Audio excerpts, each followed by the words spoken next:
дәректіме келген осы сұраққа жауап бергім келіп тұр. Жалпы тахаджуд жайында емес, алдымен мына нәрсені біз біліп алуымыз керек. Өте маңызды нәрсе. Қазір адамдар қате пікірде жүреді. Яғни обязательно осы дұғаны оқысаң болды, міндетті түрде и моментально сен осы дұғаң қабыл болады деген сияқты нәрселер көбейіп кетті. Ол рас. Бірақ біз бір нәрсені ұмытып жатырмыз да. Адам дұға ету керек, адам құлшылық жасау керек.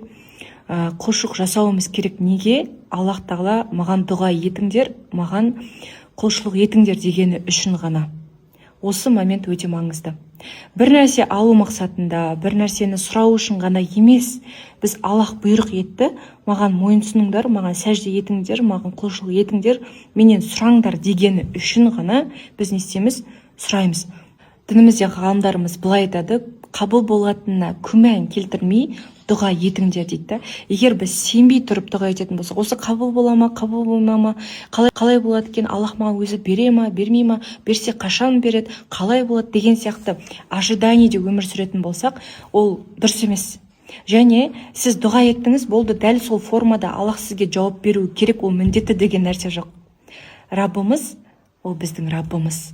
Ол Раббымыз өзі біледі.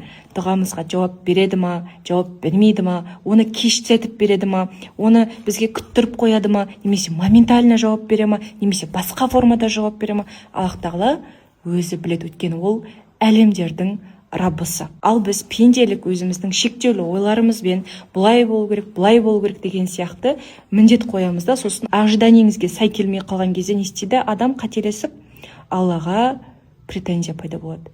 Біз құлмыз, осыны ұмытпауымыз керек. Тахаджудты тек бір нәрсе сұрау үшін ғана емес, оған құлшылық форматында қарау керек та. Ары қарай Аллах тағала сізге асырып бере ма, күттіріп бере ма, немесе бір бәледен сақтап қалғанның өзі, ол үлкен жетістік та. Сіз білмейсіз та, осы дұғаңызды сұрап жатсыз, Аллах тағала мүмкін сізге хайырлы емесін біледі да, сол үшін сіз қалаған нәрсені бермей жатуы мүмкін да, өйткені сізге ол нәрсе хайырсыз. Немесе Алла тағала ол дұғаңыздың жауабын ақыретке қалдырып қоюы мүмкін. Бұл жерде өте көп варианттар бар да. Біз адам болып, оны қате пікірде болмайық. Сондықтан бір дұғам орындалмай қалды екен деп Аллаға претензия айту, немесе болды қойшы, мен енді сұрамаймын деген сияқты адам өте көп, сондай адамдар өте көп екен. Және бұндай қателікті жасамаңыздар. Жалғастыра беріңіз. Тахаджуд намазы немесе хадистерде өте көп айтылатын мықты құлшылықтардың бірі. Сіз ұйқыңызды қиып, түннің ортасында Аллаға жалбарынып сұрайсыз. Бақара сүресінде айтылғанда, сен жақсы көретін нәрсе саған зиян болуы мүмкін дейді. Саған зиян болып көрінетін, саған ұнамсыз нәрсенің өзі саған хайырлы болуы мүмкін дейді. Сондықтан осы нәрсені ұмытпайық. Осы тұста қараңыздаршы, адам қалай шайтанның арбауына түсіп қалады да. Шайтан сен құлағыңа сыбырлайды.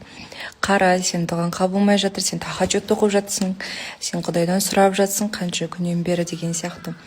Алла қабыл етсе, неге қабыл етпей жатыр деген сияқты адамды Аллаға деген сенімнен тайдырады. Және ол бүкіл амал жасайды. Осыған қол жеткізу үшін шайтан күні-түн 24/7 осы ойды саған салып, ештеңе жасатқызбау үшін бәрін жасайды. Ал біз осы орайда осыны біле тұра үміт деген нәрсені тоқтатпау керек та.